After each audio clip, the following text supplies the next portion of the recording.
Today, I want to talk to you about decluttering your studio. These tips could probably apply to decluttering any area of your home or life, but we're going to, since this is a channel for artists, we're going to specifically talk about decluttering your studio. So the reason I'm filming today is because I wanted to show you there's a little bit of a mess in my studio. I usually like to keep it really clean and tidy because I work best when the space is organized and uncluttered. And recently, in the past, I don't know, 3 weeks or so, I've just been bit by the decluttering bug, and I've been going through every area of my home, my closet, my kitchen, my studio at home, my studio here, just really deeply going through everything, getting rid of more stuff, all my bookcases. I think I've reduced my books by not quite half, but close to it. I've gotten rid of at least 40% of my books. And I can't go into any place of mine now without wanting to get rid of stuff. And it's a really great feeling. I think you know if you've done it before. If you haven't, I want to invite you to feel that feeling. It gives you sort of a lighter feeling, which is actually why when I teach my mentorship program, we always start with a step of decluttering your studio, and I have a whole video series on that. But I'm going to give you guys on my YouTube channel some of my top tips for decluttering. So first of all, I just want to say, don't feel like you have to get it done all at once. Take your time with it, allow yourself to do it over time, because you'll find sometimes the first sweep you get rid of things, and then you go through again and you're ready to let go of more. So don't feel compelled to finish it all at once, because you may even have more, but sometimes you just need your time to build up to letting go of some things that you really don't need any longer. Now, a lot of people get completely overwhelmed, especially if the clutter has piled up. So I would suggest starting in 3 places. So sometimes people just say, I don't even know where to start. I have way too much stuff. I just can't figure it out. So do the easiest thing first. So if it's something that you have very little attachment to, say a box of charcoal that someone gave you and you don't even like charcoal and you never draw with charcoal and you can easily let go of that, things like that. That's a good place to start. Another place to start is something that's bugging you the most. So if there's an area of your workspace where you just can't move around, the stuff's in the way, you're always stepping over it or whatever, do that little pile first. The other thing is, you can also just pick an area and do it like you read a book. So left to right, just go around the room top to bottom. I suggest that so that you can do a thorough sweep and really hit every area. So that's another option. The other thing I would say is, I believe this should be done at least once a year, preferably twice. I'm not saying that I do it that often. I feel like I'm much better about cleaning out my closet and getting rid of clothes I'm not wearing than I am of taking the time in my studio. I think because I always feel like the studio time is so precious. Why should I use it to get rid of stuff? I just want to use it to make work. And to that, I would say is that the amount of energy, life force, vitality, whatever you want to call it, that is freed up by releasing things that you no longer need is enormously energizing. And I feel that if you don't, that sometimes it slows you down in ways you don't realize. And then in the very practical ways, if you can't find your tools and materials, or a gallery or someone calls you up and is interested in a particular painting or drawing and you can't put your hands on it, that's just wasting more time. So keep up on it on a regular basis is my recommendation. And there is, in the old-fashioned spring cleaning, fall cleaning, those are sometimes, I think a lot of those traditions developed because they had a very practical tie to the seasons, and I think it makes a lot of sense to pick a time like that. Like, it's fall, so I am decluttering in fall and getting ready to go into the winter, leaner, meaner, cleaner. And then spring, a lot of times people will do a cleanse, you know, health cleanse or deep clean their house or whatever, because, you know, they've been in the winter and things got kind of crusty, dusty, and then it's spring and it's time to freshen up and release and prepare for the spring and summer. So you could pick times, you can even put it in your calendar so you have it planned out ahead of time so you don't get to it and say, I don't have any time to do this. Usually it's just a question of planning ahead. So my next tip, this is really tough, I'm sure you have things like this, is the emotional stuff. So we all have items that we have a sentimental attachment to, have some kind of emotional pull to us, someone may have given them to us. And one thing I heard recently about that was just that the memory is in you, not in the object. So you're animating the object with your memory, but that's not where the memory is. The memory is within you. So there are ways you can deal with it. You can take a photograph of it and have a photo and release it. The other thing is sometimes it helps to give it, for me at least, to give it to someone who I know will cherish it as much as I cherished it. For instance, I am selling my camera that I've had since high school.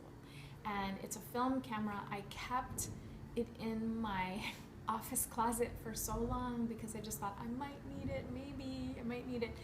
And I've bought 2 other cameras since then, and I still haven't used it. And it's time to let it go.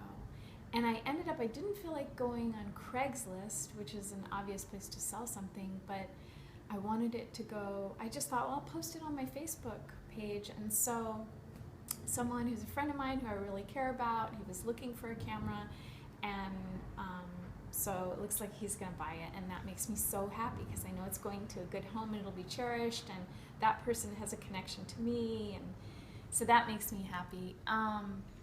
So something like that can help you sometimes get rid of emotional stuff, is knowing where it's going to. You know, sometimes just donating things anonymously makes it harder, for me at least, to get rid of or to let go of something. Usually there's less emotional attachment to my studio stuff, but that comes in when it's your own artwork a lot of times.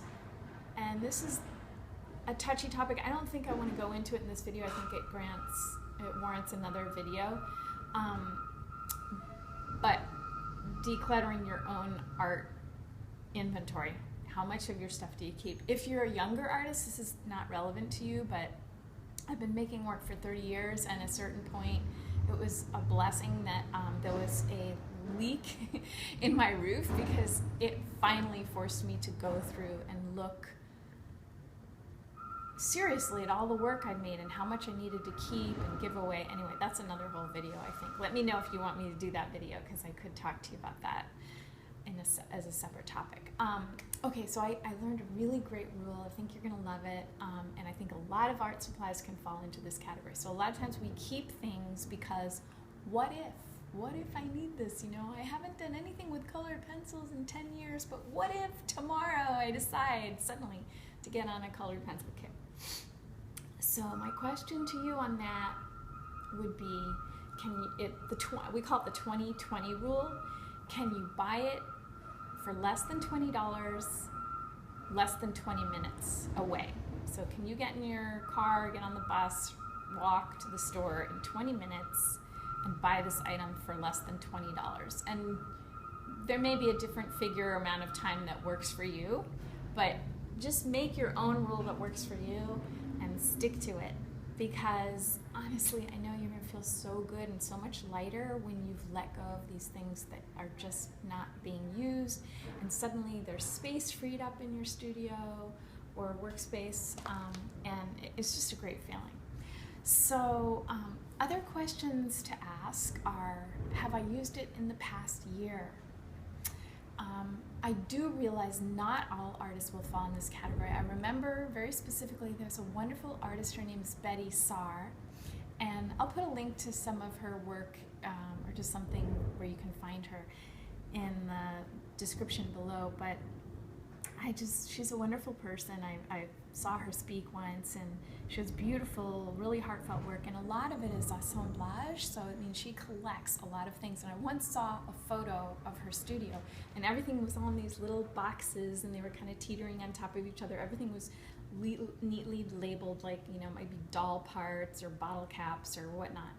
And some artists like that, they do need to have an inventory of objects or whatever to make their work. So take this with a grain of salt if you really feel like you're one of those artists. Even those artists, though, I would wager that there even are certain times when an artist like that does need to go through and sort the collection. If you look at it on a more energetic level, letting go of things allows new to come in. So it could be new creativity, new energies, new objects to make your work from, but sometimes by holding on and clinging to things that we're not working, we're kind of shutting the door. We're kind of in essence saying, I don't want more, I can't hold more.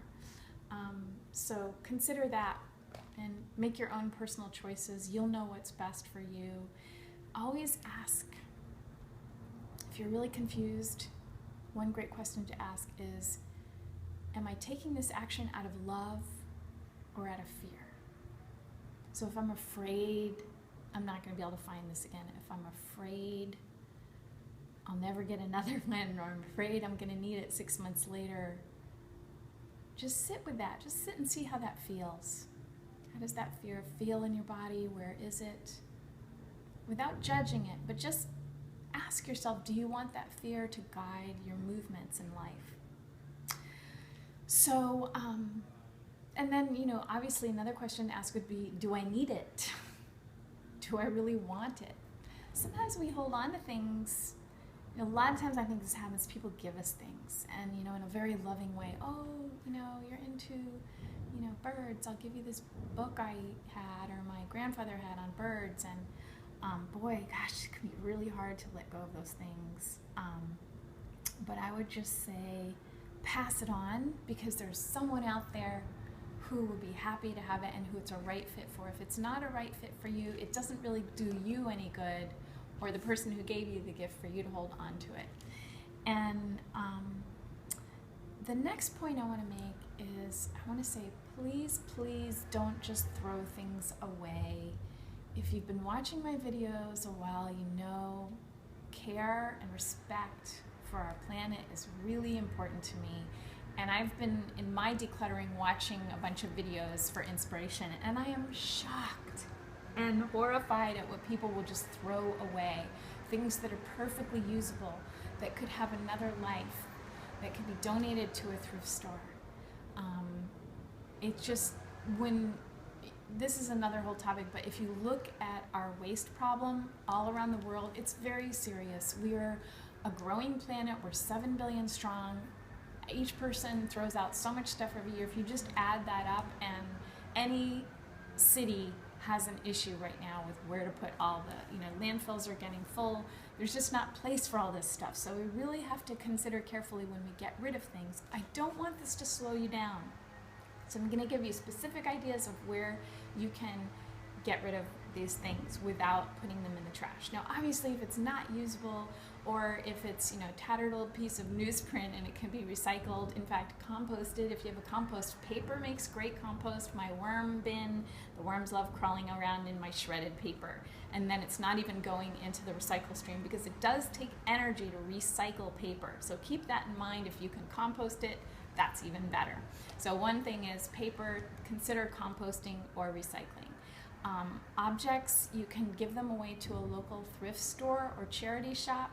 In America, there is, if you don't have a vehicle, or if you just feel like you don't have the time to go to the thrift store, there's a website called gooddonor.org, and you can go in there and schedule a pickup to have the stuff picked up from your home or studio. Then art supplies are in high demand in the local public schools. Again, I'm speaking for the United States. I know other areas of the world, they are so much more, they value arts education so much more than it is in the United States. So in the United States, arts education isn't highly valued in most places, and so art departments have to struggle to get decent art supplies. So there is an art teacher, I'm going to bet, within 5 miles of you who would willingly come and pick up your stuff from your studio and thank you profusely and probably have their students write sweet little notes to you. You could really make a big difference in a young artist's life by donating art materials that you're not using anymore, provided, of course, if they're for children, that those are AP non-toxic supplies. You can't donate your oil paints to an elementary school. There are some high school programs that might take them. So a local art program, if you belong to a religious organization, your synagogue, your mosque, your church may do arts and crafts with the younger kids while services are happening. They may just be thrilled and you're going to be there anyways, or you may have other artists in that community. Any other organization, workplace that you're part of, there may be other people. You can just drop them off and leave them. You know, some places, some works have a free table where people bring, you know, things to donate and share with their community. So that might be a place to take your supplies. And another place, we have in where I live, there are a number of different specific art supplies or art and craft type materials, recycle, reuse organizations. So we have in San Francisco one called Scrap. In Oakland, we have one called East Bay Depot for Creative Reuse. And these are businesses that sell specifically all kinds of different, you know, recycled art supplies. It's an amazing resource for art teachers. You know, say you're an art teacher and you need a whole bunch of water containers, you can just go and get those, and they're being reused instead of put in the recycling waste stream, which again takes energy to recycle, things like that. And friends.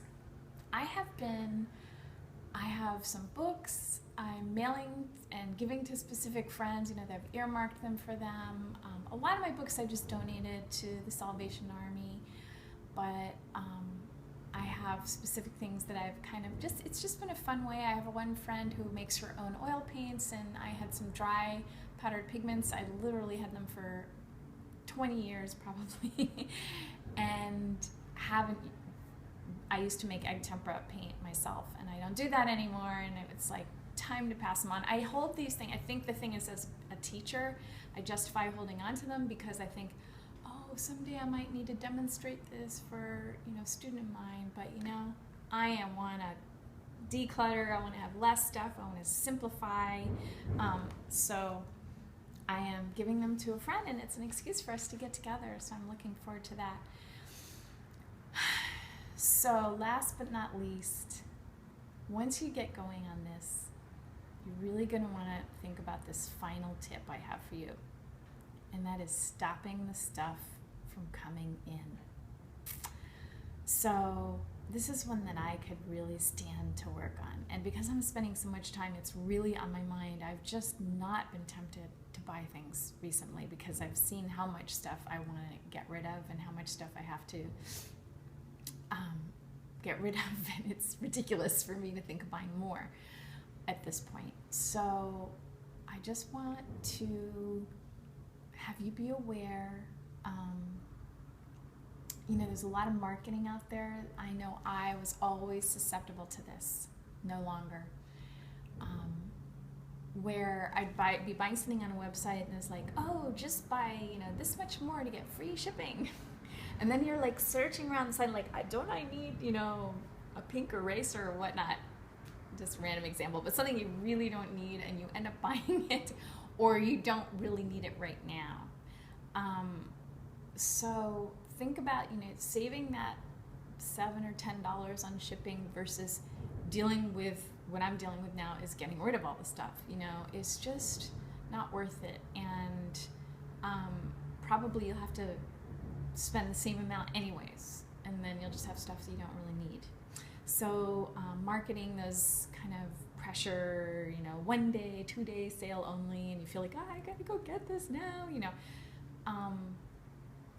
I would say that if you're buying less, in the long run you're going to be saving money. You're also, by decluttering, going to be saving a ton of time because you won't have so much to clean, to move around, to organize, to keep track of. Answer me this: have you ever lost something and had to buy a new one because you couldn't find it. So the fewer things we have, the easier we can find them. So I would set a little challenge to you. First of all, I'd love for you to share your decluttering tips or your success stories, or even just post in the comments that you need some support. I like to think of us as a community here to help each other out. And in fact, that should be my last tip too, is get support. Sometimes it's hard to do it on your own, especially if you know this is really one of those bugaboo areas for you. Don't make yourself go it alone, and don't go another day feeling crappy about yourself because you haven't dealt with this and it's really hard and it's overwhelming you and crushing you. Reach out to a friend or even a professional. There are people professional organizers, I think a lot of what they do is helping people declutter. Reach out and just say, I need help. Whether you get a friend to help you or you pay someone, you deserve it. And I think you'll be a happier, lighter feeling person because of it. So, but this forum, the comments, could be a place to just reach out and say, hey. And sometimes what I find, I have my couple of art buddies, and one of them, we text each other all the time. Sometimes we're procrastinating on a task, so we just text each other like, I'm committing to doing this in the next hour, you know. So it could be like that. It could just be like posting it on social media and just saying, taking a picture of your mess and saying, I'm committing to spending 1 hour working on this. So that could be another way to get support. And you will be amazed how many people will thumbs you up or say, you go girl, or you go guy, you know, like they will really, you know, people in your community care about you and want to support you in your goals. So don't feel like you have to go it alone if you know that support would help you out. So I hope I've been a support to you today.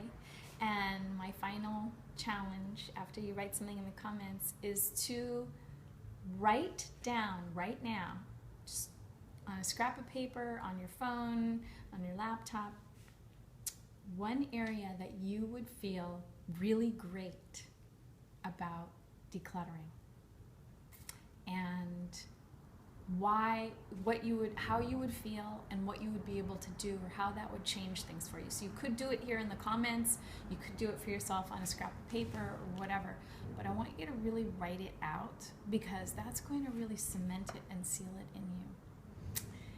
So I wish you the best on your decluttering journey, and I look forward to the next time we connect.